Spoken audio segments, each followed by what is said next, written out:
ഞാൻ പറഞ്ഞ കാര്യങ്ങളുമായി ബന്ധപ്പെട്ട ചോദ്യങ്ങളാണ് കിട്ടിയിട്ടുള്ളത്. കുറച്ച് ഒരു കുട്ടി ജനിച്ച് വളരുന്നത് ഒരു കാട്ടിലാണെങ്കിൽ അവിടെ മൃഗങ്ങളാണ് അവന് കൂട്ടായി ഉണ്ടാകുന്നത് എങ്കിൽ അവൻ്റെ വളർച്ച, അവൻ്റെ സ്വഭാവം, അവൻ്റെ പെരുമാറ്റ രീതി എങ്ങനെയായിരിക്കും? വളരെ വ്യക്തമായി പരീക്ഷിക്കപ്പെട്ടൊരു സംഭവമാണ്. യാദൃച്ഛികമായി അത്തരം സംഭവങ്ങൾ ഉണ്ടായിട്ടുണ്ട്, ബോധപൂർവ്വം അത്തരം പരീക്ഷണങ്ങളും നടന്നിട്ടുണ്ട്. ഒരൊറ്റ ഉദാഹരണം ഞാൻ പറയാം. നമ്മുടെ പത്രങ്ങളിലൊക്കെ വന്ന വാർത്തയാണ്. അതിൻ്റെ കട്ടിങ് എൻ്റെ കയ്യിലുണ്ട്. കയ്യിലില്ല, വീട്ടിലുണ്ട്. മദർ തെരേസയുടെ ആശ്രമത്തിൽ ചെന്നായ വളർത്തിയ, കരടി വളർത്തിയ ഒരു കുട്ടിയെ കിട്ടി. കുട്ടിക്ക് 9-10 വയസ്സ് പ്രായമുണ്ട്. ഇതേപോലെ കാട്ടിൽ കരടികളുടെ കൂടെ വളർന്ന ഒരു മനുഷ്യക്കുട്ടി ആരുടെയോ കയ്യിൽ കിട്ടിയിട്ട് അതിനെ സംരക്ഷിക്കാൻ വേണ്ടിയിട്ട് മദർ തെരേസയുടെ ആശ്രമത്തിൽ കൊണ്ടുവന്നാക്കി. ആ കുട്ടിയെ മനുഷ്യനെ പോലെ പെരുമാറാൻ വേണ്ടി പരിശീലിപ്പിക്കാൻ കുറേ വിദഗ്ധരായ ആളുകളെ നിയോഗിച്ചു. പക്ഷേ 1-2 വർഷം പരിശീലനം നൽകിയിട്ടും പരാജയപ്പെടുകയാണ് ചെയ്തത്. അവസാനം കുട്ടി മരിച്ചുപോയി. കുട്ടി എന്താണോ ഒരു കരടി കാണിക്കുന്നത് അത് മാത്രമേ കാണിക്കൂ. ഒരിക്കൽ പോലും ആ കുട്ടി 2 കാലിൽ എഴുന്നേറ്റ് നിന്നിട്ടില്ല. 9 വയസ്സോ 10 വയസ്സോ ആയ കുട്ടി 12 വയസ്സ് വരെ കാലിൽ എഴുന്നേറ്റ് നിൽക്കുകയോ അതല്ലെങ്കിൽ മനുഷ്യൻ്റെതായ പെരുമാറ്റ രീതികൾ ഒന്നും തന്നെ പരിശീലിപ്പിക്കാൻ സാധ്യമല്ലാതെ പരാജയപ്പെട്ടു പോവുകയാണ് ചെയ്തത്. ഇത് നമ്മുടെ പത്രങ്ങളിൽ, മാതൃഭൂമി അടക്കമുള്ള പത്രങ്ങളിലൊക്കെ വന്ന വാർത്തയാണ്, ലോകത്തെല്ലാവരും ചർച്ച ചെയ്യപ്പെട്ടത്. ഇതുപോലുള്ള പരീക്ഷണങ്ങൾ വേറെ നടന്നിട്ടുണ്ട്. മനുഷ്യൻ്റെ ഒരു പെരുമാറ്റം, ഈ കുട്ടി ഒരു കോഴിയൊക്കെ കണ്ടു കഴിഞ്ഞാൽ കോഴിയെ ചാടി പിടിച്ച് കടിച്ചു തിന്നു. ആ കരടി ഉണ്ടാക്കുന്നത് പോലുള്ള ശബ്ദം ഉണ്ടാക്കുന്നത്, 4 കാലിൽ മാത്രമേ ചാടി നടക്കുള്ളൂ.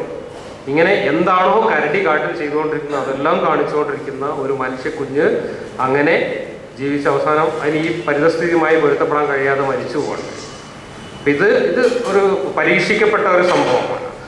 നമ്മൾ എവിടെയാണോ ജനിച്ചു വളരുന്നത് ആ സാഹചര്യങ്ങൾക്കനുസരിച്ച് തന്നെയാണ് നമ്മളുടെ പെരുമാറ്റ രീതികളും നമ്മുടെ സംസ്കാരവും നമ്മുടെ മൂല്യബോധവും എല്ലാം രൂപപ്പെടുന്നത്. നമ്മുടെ ഭാഷ തന്നെ ഒരു ഉദാഹരണമാണ്. നമ്മൾ മലയാളികളായി ജനിച്ചതുകൊണ്ട്, കേരളത്തിൽ ജനിച്ചത് കൊണ്ടാണ് ഞാനും നിങ്ങളും മലയാളം സംസാരിക്കുന്നത്. നമ്മൾ ഇംഗ്ലണ്ടിലാണ് ജനിച്ചതെങ്കിൽ ഇതുപോലെ നമ്മൾ ഇംഗ്ലീഷാണ് സംസാരിക്കുക. തമിഴ്നാട്ടിലാണ് ജനിച്ചതെങ്കിൽ നമ്മൾ തമിഴാണ് സംസാരിക്കുക. അതുപോലെ തന്നെയാണ് നമ്മുടെ സംസ്കാരവും സദാചാരവും ഒക്കെ അങ്ങനെ തന്നെ. നമുക്ക് നമ്മുടെ ചുറ്റും കാണുന്നത് ശരിയാണ് എന്ന് ചിന്തിക്കാനേ കഴിയുള്ളൂ. ആ ശരികളിൽ നിന്ന് മാറി ചിന്തിക്കാൻ നമുക്ക് കഴിയില്ല. അതുതന്നെയാണ് നമ്മുടെ ചുറ്റുമുള്ള സദാചാരവും സംസ്കാരവും നമ്മുടേതുമാണ് ഏറ്റവും മുന്തിയത് എന്ന് നമ്മൾ പലരും ധരിച്ചു വെക്കാൻ കാരണവും അതാണ്. മറ്റവൻ്റെയൊക്കെ മോശമാണ് എന്ന് നമുക്ക് തോന്നാനും കാരണമാണ്. ഇപ്പോൾ പാശ്ചാത്യരുടെ സംസ്കാരമൊക്കെ വളരെ മോശമാണ് എന്ന് ഇവിടെയുള്ള ആളുകൾക്ക് തോന്നുന്നു. പക്ഷെ പാശ്ചാത്യർക്ക് നമ്മളത് വളരെ മോശമാണെന്നാണ് തോന്നുന്നത്. അവരുടെ ഒരുപാട് കുറ്റങ്ങൾ നമുക്ക് കണ്ടെത്താൻ പറ്റും, നമ്മുടെ അതിനേക്കാളും കുറ്റങ്ങൾ അവർക്ക് കണ്ടെത്താൻ പറ്റും. കാരണം എന്താണ്? നമ്മൾ ഇതാണ് ശരിയെന്ന് വിശ്വസിച്ചും ആചരിച്ചും പോകാം. അത് ഇന്ത്യക്കാരുടെ ശരീരഭാഷ പോലും ഇന്ത്യയിലെ ജാതീയമായ ഉച്ചനീചത്വത്തിന്റെ പ്രോഡക്റ്റ്. മറ്റു രാജ്യങ്ങളിൽ പോയി ജീവിച്ചിട്ടുള്ള ആളുകൾക്ക് അറിയാം, നമ്മുടെ രാജ്യത്തേതുപോലെ മറ്റുള്ളവരുടെ മുമ്പിൽ തലചൊറിഞ്ഞ് വിനയം കാണിക്കുന്ന ആളുകൾ നിങ്ങൾ ലോകത്ത് എവിടെയും കാണില്ല. അവിടെ ഒരു വലിയ പോസ്റ്റിലിരിക്കുന്ന ഒരാളും അയാളുടെ ഒരു വളരെ താഴ്ന്ന ഒരു പ്യൂണിന്റെ പോസ്റ്റിലിരിക്കുന്ന ആളും ആണെങ്കിൽ പോലും അവർ തമ്മിൽ ശരീരഭാഷ കൊണ്ട് വിനയം കാണിക്കുന്നത് അറേബ്യയിലോ അല്ലെങ്കിൽ മറ്റു പാശ്ചാത്യ രാജ്യങ്ങളിലോ പോയാൽ കാണുന്നത്. അത് ഇവിടെയാണ് കാണുന്നത്. കാരണം ഇവിടെ അത്തരം ശരീരഭാഷ പോലും ജാതി വ്യവസ്ഥയുടെ ഭാഗമായിട്ട് വന്നതാണ്. ഞാനെപ്പോഴും പറയാറുള്ള ഉദാഹരണമുണ്ട്. നമുക്ക് നമ്മുടെ ചുറ്റുമുള്ളത് ശരിയാണെന്ന് തോന്നുന്നത്. നമ്മൾ കോഴിക്കോട്ടേക്ക് ബസ്സിൽ പോവുകയാണെങ്കിൽ, നിങ്ങൾ ഉറങ്ങി പോവുകയാണെങ്കിൽ പോലും നിങ്ങൾക്ക് ആ ചെറുവണ്ണൂർ അങ്ങോട്ട് എത്തി കുറച്ചാൾ കഴിയുമ്പോഴേക്ക് നിങ്ങൾ മൂക്ക് കുത്തും. എളിയമ്പറമ്പ് കൂടെ പോകുമ്പോൾ നിങ്ങൾ മൂക്ക് കുത്തും. ഉറങ്ങുന്ന ആൾ പോലും മൂക്ക് കുത്തും. എന്നാൽ നിങ്ങൾ കണ്ണു നീച്ചിട്ട് പുറത്തേക്ക് നോക്കിയാൽ അവിടെ നിൽക്കുന്നവരാരും മൂക്ക് കുത്തിയിട്ടുണ്ടാവില്ല. നെളിയമ്പറമ്പിൽ അവിടെ പീഡിയ കച്ചവടക്കാരും അവിടെ റോഡ് കൂടെ നടക്കുന്നവരും ഒരുപാട് ആൾക്കാരുണ്ട്. അവരാരും മൂക്ക് കുത്തി നടക്കുന്നത് നമുക്ക് കാണാൻ പറ്റില്ല. പക്ഷെ നമ്മൾ മൂക്കി കുത്തും. എന്താ കാരണം? അവർക്ക് എന്നും ആ മണം അനുഭവിക്കുന്നതുകൊണ്ട് അവിടെ ഒരു മണം ഉള്ളതായിട്ട് അവരറിയുന്നില്ല. ഞാൻ പറഞ്ഞത് സത്യമല്ലേ? കടപ്പുറത്ത് പോയാൽ ആദ്യം പോകുന്ന ആൾക്ക് മത്തിയുടെ ഉണക്കാനിട്ടെടുത്ത് ആ മണം സഹിക്കാൻ വയ്യാതെ ഛർദ്ദിക്കും. പക്ഷെ 4 ദിവസം അവിടെ താമസിച്ചാൽ മത്തിക്ക് മണമില്ലാതാവും. അത് മത്തിക്ക് മണമില്ലാതാവുമല്ല, നമ്മൾ ആ അന്തരീക്ഷത്തോട് നമ്മൾ സ്വയം താതാത്മ്യപ്പെടുക. ഇത് മണത്തിന്റെ കാര്യത്തിൽ മാത്രമല്ല, നമ്മുടെ ആഹാര രീതിയോ നമ്മുടെ സംസ്കാരത്തിന്റെ ഭാഗമായിട്ടുള്ള ഏതും നമ്മൾ പരിശീലിച്ചതിന്റെ ഭാഗമായിട്ട് നമുക്ക് നന്നായി തോന്നും, മറ്റുള്ളത് നമുക്ക് മോശമായിട്ട് തോന്നും. ഞാൻ ഒരു കടന്ന കൈ എന്ന നിലയ്ക്ക് ചിലപ്പോൾ ഗാന്ധിജിയെ പോലും ഉദാഹരണം പറയാറ്. ഗാന്ധിജി വലിയൊരു മഹാനും വലിയ തത്വചിന്തകനും വലിയ മനുഷ്യസ്നേഹിയൊക്കെ ആയിരുന്നു എന്ന കാര്യത്തിൽ ആർക്കും തർക്കമില്ല.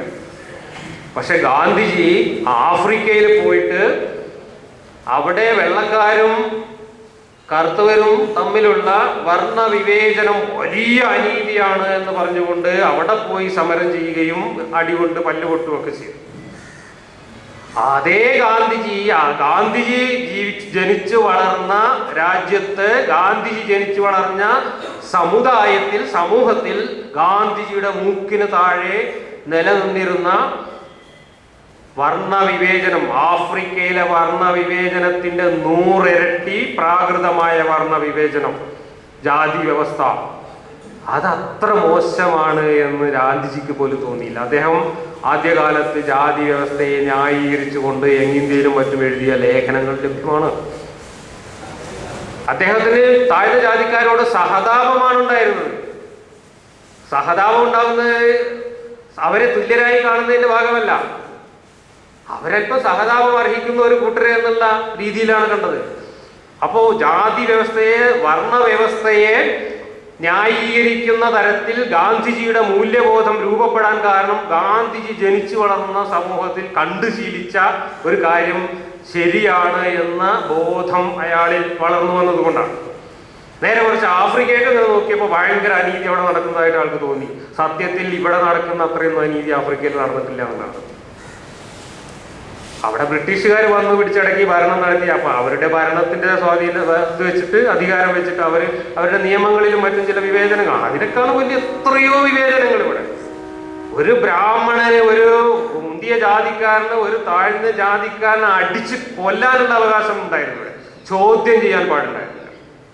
താഴ്ന്ന ജാതിയിൽപ്പെട്ട സ്ത്രീകളെ ബലാത്സംഗം ചെയ്താലോ കൊല്ലാനോ അവരെ എന്തു വേണമെങ്കിലും ചെയ്യാനോ ഉള്ള അവകാശം, അധികാരവും ഇവിടെ ഉയർന്ന ജാതിക്കാർക്ക് ഉണ്ടായിരുന്നു. യാതൊരു ചോദ്യം ചെയ്തിരുന്നില്ല. ഞാൻ നേരത്തെ പറഞ്ഞ പോലെ അക്ഷരം പഠിക്കാന്, വസ്ത്രം ധരിക്കാന്, ഭക്ഷണം കഴിക്കാന്, വഴി നടക്കാനും ഒക്കെയുള്ള മനുഷ്യന്റെ പ്രാഥമികമായ അവകാശങ്ങളെ പോലും ജാതി വ്യവസ്ഥ ഇവിടെ നിഷേധിച്ചിരുന്നു. അതിനെ ഒന്നും അർഹിക്കുന്ന ഗൗരവത്തോടെ കാണാനോ അതിനെതിരായിട്ട് പ്രതികരിക്കാനോ ഗാന്ധിജിക്ക് സാധിച്ചില്ല. അത് ചെയ്തത് പിന്നെ അംബേദ്കറെ പോലെയുള്ള ഇതനുഭവിച്ച കൂട്ടരാണ്. ഏത് ജാതി വ്യവസ്ഥയുടെ ഇരകളായി ജീവിക്കേണ്ടി വന്ന അംബേദ്കറിനെ പോലെയുള്ള, അയ്യങ്കാളിയെ പോലുള്ള ആളുകളാണ് കുറച്ചെങ്കിലും ആ കാര്യങ്ങൾ തിരിച്ചറിയാൻ സാധിച്ചത്. അപ്പോൾ ഞാൻ പറഞ്ഞു വന്നത്, നമ്മൾ ഏത് ചുറ്റുപാടുകളിൽ ജനിച്ചു വളരുന്നുവോ ആ ചുറ്റുപാടിനനുസരിച്ചുള്ള പെരുമാറ്റ രീതി മാത്രമല്ല, ആ ചുറ്റുപാടിലെ മൂല്യബോധം പോലും നമ്മൾ സ്വാംശീകരിക്കുന്നു എന്നതാണ് വസ്തുത.